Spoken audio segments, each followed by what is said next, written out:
అందరికీ నమస్కారములు.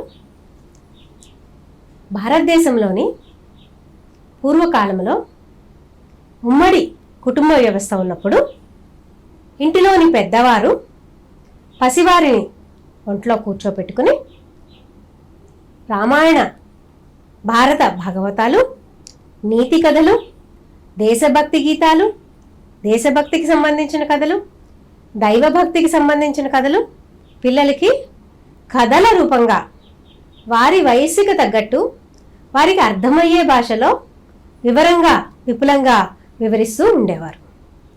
ఈ రోజుల్లో మనకి ఉమ్మడి కుటుంబ వ్యవస్థ లేదు, అటువంటి కథలు చెప్పేవారే కరువైపోయారు. విద్యతో పాటు బుద్ధి, చదువు, సంస్కారం రెండూ రావాలి. పూర్వకాలంలోని పెద్దలు సంస్కారాన్ని ఈ కథల ద్వారా పిల్లలకి నేర్పించి వాళ్ళల్లో ఉన్న నైతికతను, దైవబలాన్ని, దేశభక్తిని, విలువలని నేర్పిస్తూ వాళ్ళని ఉత్తమ విద్యార్థులుగా తీర్చిదిద్దేవారు. అటువంటి కథలను మనము మన పిల్లలకి ఈ కాలంలో నేర్పించడానికి కంచి రీలెర్నింగ్ అనే ఒక సంస్థని స్థాపించారు వీణా ఇల్లాప్రగడ వారు. వారు ఈరోజు ఇదం బ్రాహ్మం స్టూడియోకి ఇచ్చేశారు. వారిని ఆహ్వానించుకొని కంచి రీలెర్నింగ్ అంటే ఏమిటి, అందులో వారు కథలని పిల్లలకి ఎలా నేర్పిస్తారు, కళలని ఎలా నేర్పిస్తారు అనే విషయాల గురించి తెలుసుకుందాం. నమస్కారం అండి వీణా గారు. నమస్కారం. స్వాగతం అండి. మీ గురించి వివరించండి, మీ చదువు, మీరు ఎలాగా ఈ కంచి రీలెర్నింగ్లోకి వచ్చారు అనేది. అందరికీ నమస్కారము. నా పేరు ఇల్లాప్రగడ వీణా. మాది హైదరాబాదు. బేసికలీ మా పేరెంట్స్, గ్రాండ్ పేరెంట్స్ అందరూ ఎడ్యుకేషన్లోనే ఉన్నారు. మా గ్రాండ్ ఫాదర్ ఎడ్యుకేషన్, మా ఫాదర్ ఎడ్యుకేషన్. చిన్నప్పటి నుంచి చదువులోనే ఉన్నాము. నేను ఎంఏ డిగ్రీ చేశాను. మా ఫాదర్ నైజీరియాకి వెళ్ళి అక్కడ ఫారెన్ సర్వీసెస్ చేశారనమాట. నా ఎడ్యుకేషన్ మొత్తము అక్కడే జరిగినది. అక్కడ జరిగినప్పుడు మా ఫాదర్ ఈ రామాయణం కథలు అన్నీ చెప్పేవారనమాట. అలా నేర్చుకొని బిల్డప్ చేశాం. పెళ్ళైన తర్వాత ఈ కథలు చిన్న పిల్లలు పుట్టిన తర్వాత నాకు 2 బాబులు. అదే ప్రొసీజర్లో ఆ కథలే మా పిల్లలకి చెప్పే విధానంలో వచ్చేసేటప్పటికి క్వశ్చనింగ్ అనేది వచ్చింది. మా ఫాదర్ రామాయణం ఎలా చెప్పారో మేము అడగలేదు. పిల్లల దగ్గరకు వచ్చేసేటప్పటికి క్వశ్చనింగ్ అనేది వచ్చింది. అలా మొదలైంది కంచి రీలెర్నింగ్. కంచి రీలెర్నింగ్ అనే సంస్థను మీరు స్థాపించారు కదా, దాని ద్వారా విద్యార్థులకి ఏమేమి నేర్పిస్తారు? కంచి రీలెర్నింగ్ అనేది ఎందుకు స్థాపించామో దాని రీజన్ అనేది చెప్పాం కాబట్టి దాని ద్వారా కంచి రీలెర్నింగ్ ద్వారా పిల్లలకి డ్రాయింగ్, దాంతోపాటు colouring, story telling, puppet making, ఇవన్నీ డిఫరెంట్గా దానికి అనుగుణంగా నేర్పిస్తామన్నమాట. వాటి ద్వారా నీతి పిల్లలకి అర్థమయ్యేలా చేస్తారా? ఎలాగ అసలు ఏ కథలను మీరు బేస్గా చేసుకుని ఈ కంచి రీలెర్నింగ్ చెప్తారు? కథలు బేసికలీ వచ్చేసేటప్పటికి స్క్రిప్చర్స్లో ఉన్న పురాణ కథలని నుంచి మనకి ఈ జనరేషన్ అని అంటే మేము నేర్చుకుంటున్నామండి. అంటే మాకు కొత్తవి నేర్చుకుంటున్నాము, మేము నేర్చుకున్నవి పిల్లలకి నేర్పించే దాంట్లో బేసికల్గా మేము ఫస్ట్ స్టార్ట్ అయినది హనుమంతుడి గురించి స్టార్ట్ చేసాం, మొదలు పెట్టామండి. హనుమంతుడి గురించి స్టార్ట్ చేసింది ఒక షాడో బుక్ చేసాం ఫస్ట్. ఆ షాడో బుక్లో మోస్ట్లీ సుందరకాండలో వచ్చేసి పిల్లలకి తెలిసినా తెలియకపోయినా కూడా ఆ ఘటన వింటే కొంచెం స్ఫూర్తి వస్తుంది, పుణ్యం వస్తుంది. అందుకని సుందరకాండ తోటి హనుమన్ టేల్స్ అనేది మొదలు పెట్టామండి. ఇప్పుడు దీనికి పిల్లలకి కథలు మీరు నేర్పిస్తారు. కథలే కాదు, అన్ని రకాల వాళ్ళ యొక్క నైపుణ్యాలను పెంపొందించే విధంగా మీరు కృషి చేస్తారు. డెఫినెట్ అవునండి. వాళ్ళ యొక్క సంస్కారము పెరగాలి, మ్మ్. నైతికత పెరగాలి, దేశభక్తి పెరగాలి, దైవభక్తి పెరగాలి అనేది మీరు చాలా పిల్లలకి లో ఉన్న ఇన్నర్ డెప్త్ ని పెంచుతున్నారు. అవునన్నా. దాని ద్వారా అది అన్ని వయసుల వారికి అర్థమవుతుందా? వాటికి కేటగిరీస్ గా విడివిడిగా నేర్పిస్తారా? విడివిడిగా నేర్పించడానికి మేము ముందుకి వస్తున్నాము, కానీ ఇంతవరకు మేము చేసింది మాత్రం స్కూల్ లెవెల్ వరకే చేసాం మ్యామ్. స్కూల్ లెవెల్ వరకే చేసుకొని క్లే మోడలింగ్ చేయించాము. అవన్నీ వినాయకుడి చవితి రాగానే మట్టి విగ్రహాలు చేయించాము. అవన్నీ స్కూల్ లెవెల్ వరకే తీసుకున్నాము. మనము స్కూల్స్లో, మీరు స్కూల్స్లో చెప్తారు అని మీరు చెప్తున్నారు కదా, ఏ స్కూల్స్కి వెళ్ళి చెప్తారా, లేకపోతే మీ దగ్గర మీకు స్కూల్స్ ఉన్నాయా? కొన్ని స్కూల్స్ మా ఏరియాలో ఉన్న స్కూల్స్లో మేము స్టార్టింగ్ నుంచి ఆ స్కూల్స్లో టైఅప్ అయ్యి ఆ స్కూల్స్కి వెళ్ళి చెప్తున్నాము. ఎవరన్నా అడిగితే మాత్రం డెఫినెట్గా ఆ స్కూల్స్కి వెళ్తామండి. మీరు స్కూల్స్కి వెళ్ళి నేర్పించేప్పుడు ఎలాంటి కథలను బేస్ చేసుకొని నేర్పిస్తారు? నీతి కథలు.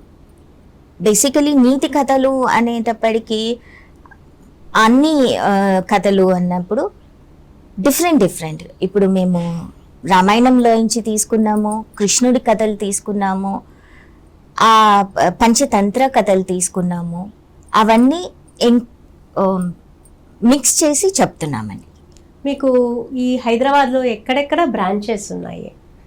మాకు బ్రాంచెస్ మేము రీసెంట్గా వాగ్దేవి స్కూల్కి టైఅప్ అయ్యాం కాబట్టి దిల్సుఖ్ నగర్లో, బాచ్పల్లిలో, మెహదీపట్నంలో, ఈసీఐఎల్లో ఉన్నాయండి. తప్పకుండా. ఆఫ్లైన్ ఒక్కటేనా అండి? ఆన్లైన్ కూడా పిల్లలకి కథలు, ఈ పప్పెట్ షోస్, ఇట్లాంటి ఆర్ట్స్ అండ్ క్రాఫ్ట్స్ నేర్పిస్తారా? బోత్ ఆన్లైన్ ఆఫ్లైన్ అండి, రెండు చేస్తాం. ప్రస్తుతానికైతే మేము ఆఫ్లైనే ప్రిఫర్ చేస్తున్నాము. ఎందుకనంటే మా ప్రోడక్ట్స్ అందరూ పిల్లలు చేతులతో చేయాలి, అందుకని మేము బేసికల్గా ఆఫ్లైనే ప్రిఫర్ చేస్తున్నాము. మీరు సమ్మర్ క్యాంప్స్ చాలా బాగా పెద్ద ఎత్తున చేస్తారు, పెద్ద ఓరియంటేషన్ సెషన్స్ కండక్ట్ చేస్తారు, వర్క్ షాప్స్ కండక్ట్ చేస్తారు, వెబినార్స్ కండక్ట్ చేస్తారని విన్నాను. దాని గురించి వివరించండి. అవి కూడా మేము స్కూల్స్లోనే చేసేవాళ్ళమండి. మేము బయటికి మాత్రం వెళ్ళలేదు మ్యామ్. అన్నీ స్కూల్స్లోనే చేసుకుంటూ వచ్చాము. నియర్ బై స్కూల్స్లోనే చేస్తాం. మెహదీపట్నం నియర్ బై స్కూల్స్లోనే చేస్తూ ఉన్నాము. భవిష్యత్తులో మీకు రకరకాల స్కూల్స్ వస్తే మీరు యాక్సెప్ట్ చేసి చేయగలుగుతారా? ఈ కంచి రీలెర్నింగ్ ద్వారా పిల్లల్లో ఉన్న స్కిల్స్ని, నైపుణ్యాలని పైకి తీసుకురాగలుగుతారా? తప్పకుండా అండి. ఎవరైనా ఆపర్చునిటీ ఇస్తే మాత్రం మేము డెఫినెట్గా ప్రొసీడ్ అవుతాము. ఈ బ్రాహ్మణ బాలబాలికలకి మీరు ఎలాంటి విద్యని అందిద్దాం అనుకుంటున్నారు? వాళ్ళకి మీరు ఏమైనా ఓరియంటేషన్ సెషన్స్ కండక్ట్ చేసి ముందుకు తీసుకెళ్ళగలుగుతారా?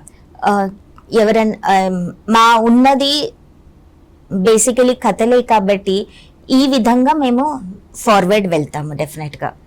ఇప్పుడు వాళ్ళ పిల్లల్ని మీ దగ్గర జాయిన్ చేసి వాళ్ళకి వచ్చే ప్రాఫిట్ అంటే ఎటువంటి విలువలు, నైతికత, ఎటువంటి ఆధ్యాత్మికత వాళ్ళకి అలవడుతుంది అని మీరు గట్టిగా చెప్పగలుగుతారు? ఎటువంటి విలువలు అని అంటే అమ్మ, మనకి కాన్ఫిడెన్స్, క్లారిటీ, ఫోకస్, ఇవన్నీ ప్రస్తుతానికి పిల్లల్లో ల్యాక్ అవుతున్నాయి. అవన్నీ బిల్డప్ చేసుకోవటానికే ఈ కథలు. వాళ్ళు యూజ్ చేసే ఫింగర్స్ తోటి కాన్ఫిడెన్స్ పెరుగుతుంది. మనం ఒక బొమ్మ గీయాలి అన్నా వాళ్ళకి నేర్పించే విధంలో ఫోకస్ పెరుగుతుంది. ఈ కథలలో నుంచి ఫోకస్, క్లారిటీ, కాన్ఫిడెన్స్ ఇవన్నీ పిల్లల్లో నుంచి బయటికి తీసుకొస్తాం. షైనెస్ పోతుంది, దాని తర్వాత ధైర్యంగా ముందుకు వెళ్తారు. ఇవన్నీ బిల్డ్ చేయగలుగుతాము మనం.